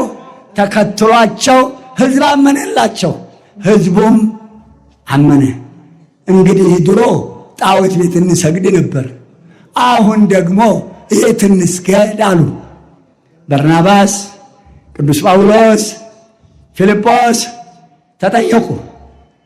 ታዲያ ተነጋገሩ ሦስቱ። የእኛ ጌታ ያለ እኔ ምን ማድረግ አትችሉም ብሎን የለም እንዴ? ታዲያስ እንጠይቃ፣ እንጸልይ። ወደ እግዚአብሔር ሲጸልዩ የማይሳነው የእኛ ጌታ አብሯቸው ነበርና ወዲያውኑ ለጠቅላላው ሐዋርያት መልእክቱ በመንፈስ ቅዱስ ደረሳቸው። እነሱም ጸለዩ። ሰኔ 20 ለስም አጠራሩ ክብር ምስጋና ይግባውና አባቶቻችን ያስተማሩን ኢየሱስ አላስተማሩንም። ጌታችን አምላካችን መድኃኒታችን ኢየሱስ ክርስቶስ መላሳቸው አልተገረዘ ኢየሱስ ማለት መድኃኒት አይደለም ማለት ነው። ይህ አፍራሽ እኮ ነው። ይህ ሳይንሳዊ፣ ይህ ሰብአዊ። ይህን ስለሚያውቁ አባቶቻችን መድኃኔዓለም ክርስቶስ ጌታችን አምላካችን መድኃኒታችን የጌቶች ጌታ የአማልክት አምላክ የእኛ ጌታ ንጉሠ ነገሥት። አረ አቶ ገሌ ወንድም ገሌ እታለም አባይ አበባ ይባል የለም እንዴ? የቆሎ ጓደኛ ነው እንዴ? አቤት እግዚኦ፣ አቤት ድፍረት! አባቴ አንድም ቀን እግዚአብሔር ሲሉ ሰምቻቸው አላውቅም። እግዚአብሔርን መጥራት ሲፈልጉ ምን ያደርጋሉ መሰላችሁ? ከመቀመጫቸው ብድቅ ይሉና እንደምን አደሩ ሲሏቸው ብድቅ ይሉና ልዑል እግዚአብሔር ክብር ምስጋና ይግባው። ልዑል አይደለም እንዴ? በሌልና ያለ አይደለም እንዴ? ልዑል እግዚአብሔር ሳይሉ ሲጠሩ ሰምቼ አላውቅም። እግዚአብሔር አይሉ ልዑል እግዚአብሔር ነው የሚሉት። ጌታችን ብለው ነው የሚጠሩት። ጌታ እኮ ነው፣ የጌቶች ጌታ እኮ ነው። ስርዓት አለ። የእኛ ጌታ ጌታችን መድኃኒታችን ኢየሱስ ክርስቶስ ልመናቸውን ሰማ። ወዲያውኑ ከየሀገረ ስብከታቸው በደመና ጭኖ አመጣቸው ፊልጵስዩስ። ክብር ይግባዋ የኔ መድኃኔዓለም፣ ፈጥሮ ይድረስልን ለሁላችንም እንደዚህ። ከዚያ በኋላ ቅዱስ ዮሐንስ ሊቀ ካህናት ቅዱስ ጴጥሮስን አባቶቻችን ስርዓት አፍራሾች አይደሉም። የተዋህዶ ልጆች ልብ አድርጎ የምናገረው አባቶቻችን የዚችን ቅድስት ቤተ ክርስቲያን ስርዓት አፍርሷት አያውቁም። ይብላኝለት ላፈረሳት፣ ይብላኝለት ለደፈራት የሚያከብሯት ከብረው ይኖራሉ። የእናቴ ልጅ መጽሐፈ ምሳሌ 29 ቁጥር 1 በተደጋጋሚ ተዘልፎ ልቡን ያደነደነ ድንገት ይሰበራል፣ ለስብራቱ ፈውስ የለውም። የእኛ ጌታ ሳይናገር መዓቱን አያመጣም፣ ሳያስተምር አይቀጣም። ነገር ግን ይዘገያል እንጂ ይታገሳል እንጂ የሚቀድመው የለ። አቤት ትዕግስቱ ይመስላል የሌለ። ልመለስ ወደ ነገሬ። ቅዱስ ዮሐንስ ቅዱስ ጴጥሮስ ሊቀ ካህናት ነውና ጌታ ለምንድን ነው የሰበሰበን አለው። በምሴተ ሐሙስ ዕለት ማታ አንተ አይደለህ እንደ ጠየቀው እንደ ልማድ ጠይቀው ጌታዬ ለምን ሰበሰብከን አለው። እስከ ዕለተ ምጽአት ድረስ እመቤታችን ይሄ ሥርዓት የተፈጸመው እመቤታችን ባረገች በአራተኛው ዓመት ፊልጵስዩስ ላይ የተፈጸመው የሰበሰብኳችሁ አንደኛ ሕንፃ ቤተ ክርስቲያን አሰራር ላስተምራችሁ። በሙሴ በድምፅ ብቻ እንደማሳይህ አድርገህ ስራ። ምንም እንዳትቀንስ፣ ምንም እንዳትጨምር ያለውን ቃል በድምፅ ያሰማውን ቃል ወረደ በአካል መድኃኔዓለም ክርስቶስ ከነ ሰራዊቱ ወረደ። የኔ ጌታ ለእኛም ይውረድልና እኛንም ይስማና። ወረደ። አንደኛ የሰበሰብኳችሁ ሕንፃ ቤተ ክርስቲያን ላስተምራችሁ። በኖህ የሰራትን በመርከብ በሙሴ የሰራትን በድምፅ ብቻ አሁን የእመቤታችንን የድንግል ማርያምን ሥጋ በተዋህዶ ለብሶ እነሱን አህሎ እነሱን መስሎ ካረገ በኋላ እንዳይደነግጡ እናቴ ልጅ እንደዚያው ቀድመው እንደሚያውቁት ወረደ መሃላቸው። አንደኛ ሕንፃ ቤተ ክርስቲያን ሥራ ላስተምራችሁ። ሁለተኛ ሥርዓተ ቤተ ክርስቲያን ላስተምራችሁ። የእናቴ ልጅ እቺ ቤተ ክርስቲያን አሰራሯም ሥርዓቷም ሰማያዊ ነው። ታወን መካከር ወይንመከር ወይንምከር አላወቅንም ብለን የሚያውቁት ጋር ሄደን ያሳውቁን። ወይ እናውቃለን ካል አውቀናል ብለን እናስተምር። ምከራው ጨርስልቶ ምከራው አባቴ እንዲህ ይሉ ነበር። ምከራው ቢመለስ ይመለስ፣ ባይመለስ አፈር ይልበስ። ምከራው የመለስ በጊዜ ገደል ሊከተው ነው የያዘው አባዜ። ምከራው ይህንን አውታታ ወድቆ መቅረቱ ነው ከኃጢአቱ ቦታ። አባቶቻችን አንመለስም፣ አንመከርም። ታወን መካከር የዚችን ቤተ መቅደስ ሥርዓት አንንካ፣ ድፍረት ይብቃ። ሥርዓት እንያዝ። ሥርዓቷ ሰማያዊ ነው። ምን ነው እንዲደፈራችሁ? አክሱም ላይ እንዲህ ያለ ቤተ መቅደስ የሌለው ልሙሎ ሜዳ ምን ነው ደብረ ሊባኖስ መቅደስ የለውም፣ ጉልላቱ ተደርቧል። ምን ነው እናቴ ልጅ ምን ነው? ታው ኋላ ለመከራ አይገደውም። የመጨረሻው ሊሆን ይችላል ዛሬ። ሥርዓተ ቤተ ክርስቲያን ላስተምራችሁ፣ ሥርዓቷም ሰማያዊ መሆኑን ልብ ይሏል። ሕንፃ ቤተ ክርስቲያን ላስተምራችሁ፣ ሕንፃዋም በሰማያዊ ሥርዓት ነው የሚሠራው። ማንም እንደፈለገው የሚጎልታት አይደለችም። የእኛ እናቶች ልጅ ሆኜ አንዳንድ ጊዜ ድግስ ሲደገስ 4-5 ቦታ ምጣድ ይጠራል። ጉልቻ የሚሆን ድንጋይ ስትፈልግና ምን ታደርጋለች መሰላችሁ? ነፍሷን ይማርና እና ወይዘሮ ስንዱ እንከን የለሽ እመያቻለለሽ ወይዘሮ ስንዱ ዳርም የለሽ። ይሄ ስም ደስ ይለኛል። ስንዱ እመቤት ተዋህዶ ቀመም ያለች ስንዱ እመቤት እናቴ ተዋህዶ እሱ የሰራሽ እሱ ያነጸሽ በደሙ ያተበሽ እናቴ ተዋህዶ እቺ ውስጥ በዚህ ጸጋ ስላኖርከኝ ክብር ምስጋና ይድረስ። ይሄኔ ጌታ አመስግኑት።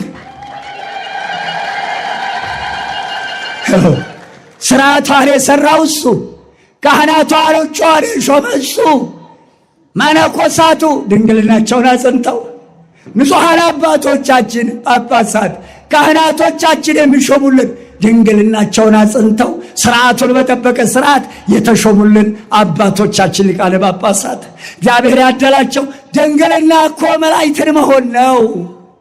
አባቴ ተክለ ሃይማኖት ድንግልናውን አጸና። የተወለደ ዕለት አንድ በሦስተኛው ቀን አሐዱ አብ ቅዱስ፣ አሐዱ ወልድ ቅዱስ፣ አሐዱ መንፈስ ቅዱስ ብሎ ያመሰገነ ዛሬ ከ24ቱ ካህናተ ሰማይ የገባ አቤተ ተክልዬ ቆብ፣ አቤተ ተክልዬ ቆብ ጽርሐ አርያም ሥላሴ ዙፋን ከ24ቱ ካህናተ ሰማይ ተቀይጦ ማጠን ምንኩስና እኮ እንዲህ ያለ ክብር አለው። ለወደደው ይብላኝለት ከመርካቶ ለተገዛ ቆብ፣ ከመርካቶ ለተገዛ ሻሽ እግዚአብሔር ያጥራሽ። መርካቶ መነኮሰ፣ መርካቶ ቀሰሰ፣ መስቀሉ እዚያው፣ ካባው እዚያው፣ መቋሚያው መቁጠሪያው ሁላ እንደው የእናቴ ልጅ ታቦቱም ገብቶ እንዳይሆን ታቦቱን መሸጥ እንደ ድፍረት ወስቷል እኮ ድፍረት ወስቷል። ምን ነው ደፈርን እንደዚህ? አያችሁት? ክህነቱ የእግዚአብሔር መንኩስናው ምን ያህል ክብር እንዳለው አያችሁት? አያችሁት? የመንኩስናን ክብር የመንኩስናን ጸጋ አባቶቻችን በመንኩስናቸው በድንግልና ጸንተው ድንግልናቸውን አጽንተው ለጵጵስና ማዕረግ ቀርበው በቅተው ይኸው ሾሙልን አባቶቻችን ሾሙልን አባቶቻችን። ሹመታቸው ሰማያዊ፣ መቅደሷ ሰማያዊ፣ ስርዓቷ ሰማያዊ፣ ህንፃ አሰራሯ ሰማያዊ። ይብላኝላችሁ በዘፈቀደ ይጎለታችሁ ዝም እያላችሁት። ከዚያ በኋላ ለምን ሰበሰብካል? አንደኛ ህንፃ ቤተ ክርስቲያን ላስተምራችሁ አሰራር፣ ህንፃ ቤተ ክርስቲያን አሰራር ላስተምራችሁ። ሁለት ስርዓተ ቤተ ክርስቲያን ላስተምራችሁ ሰበሰብኳችሁ። ወደ ምስራቅ ሄደ ይላል። ከምስራቅ መምጣቱን ኋላም ከምስራቅ ስመጣ እችን ቤተ ክርስቲያን እንዲሁ እንዳገኛት ሲል ነው ወደ ምስራቅ ሄደው። እውነተኛ ፀሐይ ነች ሲል ነው ወደ ምስራቅ ሄደው። ካህናት አባቶቻችን ከቤተልሔም እኮ መስዋዕቱን ይዘው የሚመጡት ያ የቤተልሔም ሕፃን አሁንም ከምስራቅ ይመጣል። ቤተልሔም እኮ ምስጢር አለው፣ አሰራር አለው። አፍርሰናል እንዳንፈርስ የኔ ጌታ አይቸግረው፣ ወይ ያስተካክለዋል ወይ ያፈራርሰዋል። ለመከራ አይገደው፣ ምሕረቱ አያልቅበት፣ ቸርነቱ አያልቅበት፣ ፍቅሩ አያልቅበት፣ ስሙ የከበረ ይሆን። ከዚያም ወደ ምስራቅ ወሰዳቸው። 3 ድንጋዮች ነበሩ። ቆመ። 13ቱ ሐዋርያት አብረው ነበሩ። ስንት ሐዋርያት? ስንት ነው ያልኩት? ሐዋርያት ስንት ናቸው? ሐዋርያት 12 ናቸው። እሺ እኔ ስንት ነው ያልኩት? እምሸልመዎችን እስክሪብቶ በልቶ ነው። ለምንድን ነው 13 ያልኩት?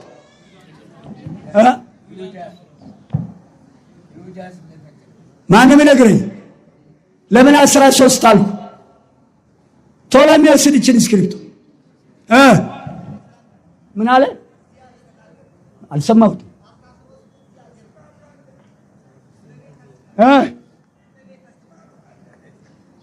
ሊቀ መላኩ ለምን 13 አልኩ? የለምንም እግዚአብሔር ይስጥ። ማነው ጳውሎስ የጠራው? ናንካ እግዚአብሔር ይስጥህ። ና እናቴ ልጅ የቅዱስ ጳውሎስ ጸጋ ይደርብህ። ድፍት ይበል ሰይጣን። ሄድንካ የቅዱስ ጳውሎስ ጸጋ ይደርብህ።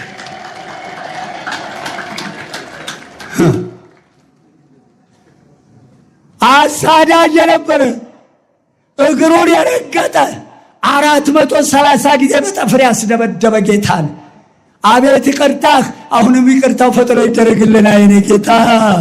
አሜን በሉ ባካችሁን ስለ እግዚአብሔር። አሁንም ይቅርታው ፈጥኖ ይደረግልን። አቤት እድል፣ አቤት እድል! ሐዋርያትን ያሳደደ ጌታን ያሰቀለ አሁን ቤተ ክርስቲያን ለመስራት ከ13 ሐዋርያት ጋር ከ12 ሐዋርያት ጋር ተደመረ። ወዲያውኑ በሉ ስሩ አላቸው። ቆሞ የኔ ጌታ ያኔ በድምፅ ያሰራትን በአካል ወረደ። ታላቁ መሐንዲስ እኛ ጌታ አንዱ ድንጋይ መቅደስ 3 ድንጋዮች ነበሩ። እሳት እንደነካው ሰም እየተሳበ እሳት እንደነካው ሰም እየተሳበ መቅደስ ቅድስት ቀነ ማህሌት ሰኔ 20 ስንክሳር ከሌላ ቦታ የት ይገኛል? ቅዳሴ ማርያም ክፍል 3 ወይም ጉባኤ 3 እዛ ላይ ይገኛል። ከዚያ በኋላ ሰኔ 20 ህንፃው ስራቱ አለቀ። ሰኔ 21 የኛ ጌታ እናቱን ይዞ በሰማይ ሰራዊት ታጅቦ ድንግልናታችን እንደ ፀሐይ ያበራች አብራው መጣቻ። ክብር ይድረሰው የኔ ጌታ። ወረደ ብርሃን ለብሳ ብርሃን ወጥቶልሻልና ተነሺ አብሪ። 60 ምዕራፍ ትንቢተ ኢሳይያስ ብርሃን አይደለ ብርሃን ሰማያዊ ህብስት ሰማያዊ ጽዋ መጣ። መድኃኔ ዓለም ክርስቶስ ሰራይ ካህን፣ ቅዱስ ጴጥሮስ ተራዳይ፣ ቅዱስ እስጢፋኖስ ቀዳሜ ሰማዕት ከሙታን አመጣው፣ ሰራይ ዲያቆን አደረገው። ልብ አድርጉ። ሌሎቹን ካህናት እንደየሥርዓታቸው አስቀምጦ ራሱ ቀድሶ ንጹሐን ሐዋርያትን አባቶቻችንን ለ3ኛ ጊዜ አቆረባቸው። ምንድነው ያልኩት? አሁን ማን ያዳምጥ? ምንድነው ያልኩት? ንጹሐን ሐዋርያትን እሺ፣ 2ኛ መቼ ነው የቆረቡት? አረ ከአንደኛው ልጠይቅ። አንደኛ ንጹሐን ሐዋርያት መቼ ቆረቡ? በዕለተ ሐሙስ። 2ኛ የት ቆረቡ? የት ነው የቆረቡት? እመቤታችን በ2ኛው ሱባኤ ነሐሴ 16 ቀን።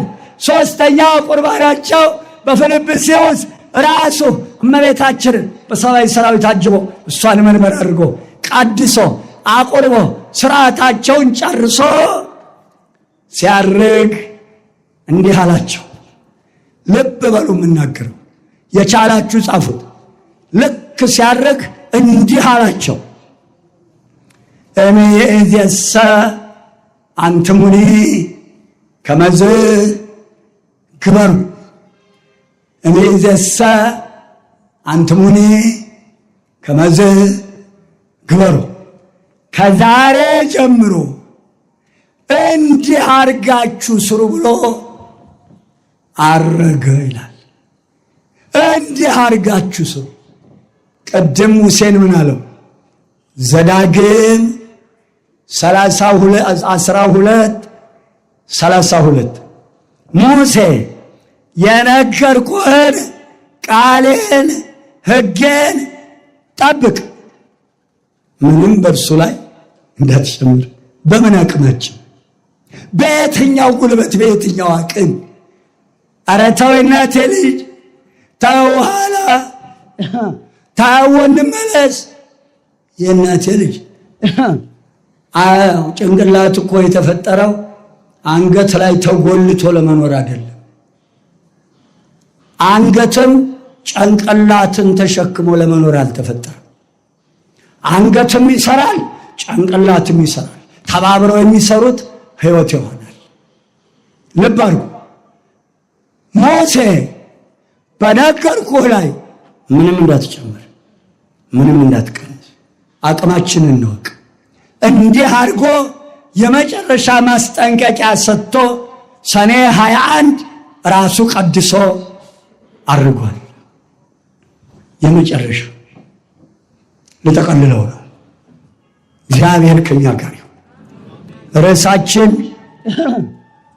እንዳትረሱት፣ የሚወደኝ ቢኖር ቃሌን ይጠብቃል፣ እኔም የባህሪ አባቴም ወደ እርሱ እንመጣለን፣ ከእርሱ ጋር እናድራለን። የማይወደኝ ቃሌን አይጠብቅም። የት ጋር ያለነው? ቀልድ አይደለም። ይህቺ ቤተ ክርስቲያን ስዕሎቿ ስርዓት አላቸው። ስዕሎቿ እኮ የመንፈስ ቅዱስ ስራዎች ናቸው። ታቦቱ ከሰጠ በኋላ ለሙሴ እነሆ በመካከላችሁ ባስልኤልንና ኤልያብን ጥበበኛ ሰጥቻችኋለሁ፣ ኤፉዱ ሸማኔዎችን ሁሉ ሰጥቻችኋለሁ፣ እንደማሳይህ አድርጋችሁ ስሩ። አንድ ነገር አይጓደልም። አልባሳቷ ስርዓት አለ። የናቸው ሁለመናው ሰማያዊ ነው፣ ምድራዊ አይደለም። ሰው ሰራሽ ስራ እዚህ ቤት ውስጥ የለም። እንኳን ቤቱ ቤተ መቅደሱ ይቅርና ከልብሳችን ከነጠላችን ጀምሮ ቆይታችሁ ለመጣችሁት ቆጠሩት።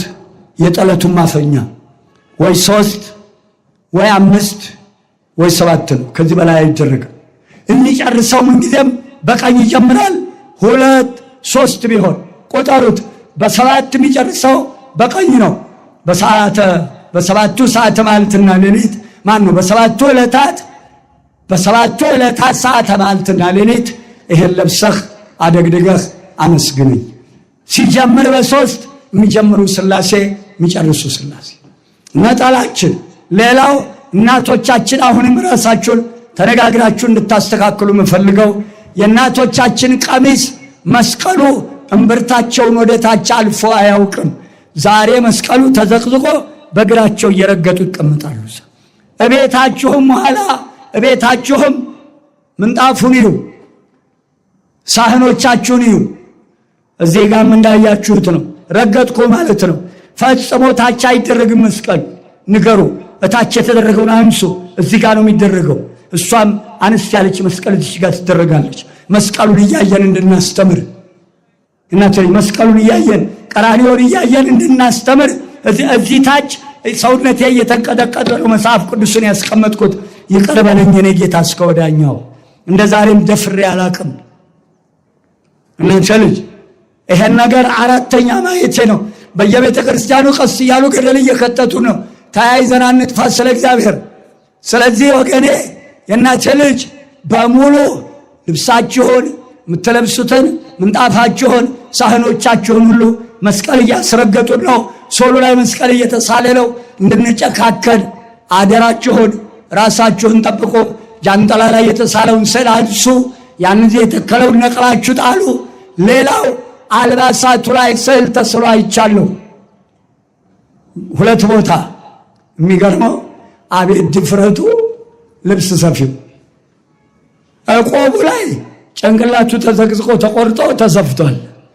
እትከሻው ላይ ክንፉ ተቆርጦ እታች እግሩ ተቆርጦ ጭንቅላቱ ለብቻ ተሰፍቷል። መናፍቅ ስዕል ቀደደ ብለን ጉራ ከረዩ ስንል ነበር። ኧረ ተው ባካችሁ፣ ኧረ ተው ተያይዘን እንጥፋ። ለመሆኑ አልባሳት ላይ የተሳለውን ምን ልታደርጉ ገዛችሁ? ይብላኝላቸው ለአገልጋዮቹም ይሄ ቦታ ለገባበት ጃንጥላ ላይ ስዕሉ ላለበት ይብላኝላቸው። አይታችሁ ታውቃላችሁ? መቅደስ ውስጥ እኮ ፍሬ ሰሞነኛው ሲከፍት መጋረጃው ከመሬት እስከ ሰማይ ይገልጠዋል። የዕለቱ ገባሬ ሰናይ ካህን ያጥናል። መጨረሻ ስዕሉን ከሸፈነ በኋላ መስኮቶቹን ይዘጋል፣ በሩን ይዘጋል። በመቅደስ ውስጥ በመጋረጃ እየታጠሩ የኖሩ ስዕሎች ሰው በላ ትውልድ። ማተሚያ ቤቶቹን ንገሯቸው። ስዕል በአንድ ላይ አይሳልም፣ ስዕል በአንድ ቀለም አይሳልም። የምትስል ከሆነ በስርዓቱ ስለህ የምትጠይቀውን ዋጋ ጠይቅ። ያልሆነ ስዕል አትሳል። ከ12ቱ ህብረ ቀለማት ውጪ ስዕል አይሳልም። ስዕል የሥላሴ ምስጢር ነው። ቅድም የተቀለለ ያነሳሁት ልጨርሰው ነው። ስዕል የመንፈስ ቅዱስ ሥራ ነው። ባስልኤልና ኤልያብ 4ቱ ኪሩብን እንዲሰሩ 4ቱ ኪሩብ ካሁን በኋላ በቀለም ይወጣል። በእንጨት ተቀርጾ በሌላ ተቀርጾ አይቀመጥም። በስነ ስርዓት ህብረ ቀለሙን ጠብቆ በቀለም ይወጣል 4 ኪሎ እንድታውቁት። ከዚያም ልብ በሉ ስዕል መጀመሪያ ሰዓሊው ራሱ ልዑል እግዚአብሔር ታቦት ዘዶር ብሎ እመቤታችን በኢየሩሳሌም ሰማያዊት ሳላት። ከዛ በኋላ ለአባቶቻችን ገለጸ።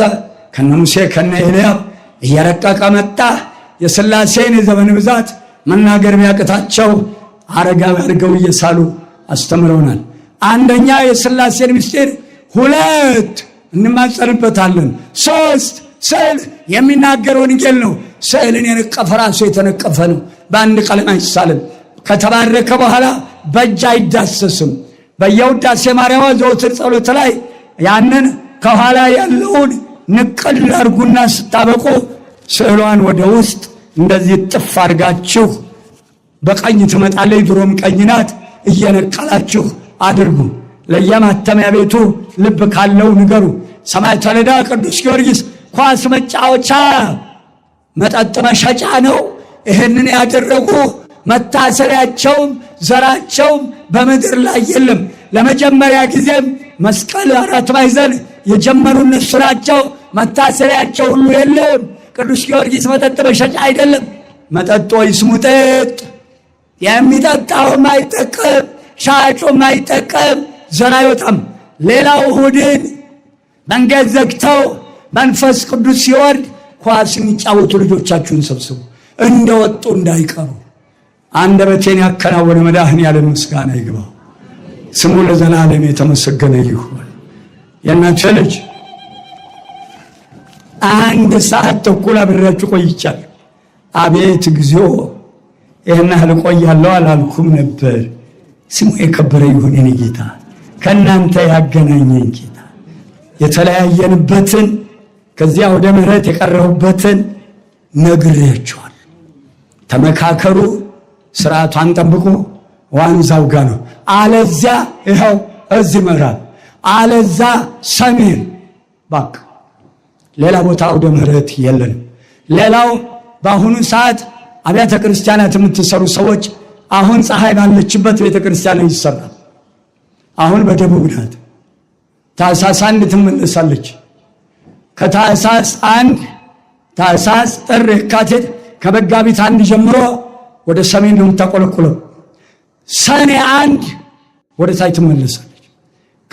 ከነሐሴ 20 ጀምሮ እስከ መስከረም 15 እዚህ መካከል ነው የምትመጣው። ያኔ ነው ምስራቅና ምዕራቡ ቤተ መቅደስ የሚወሰነው።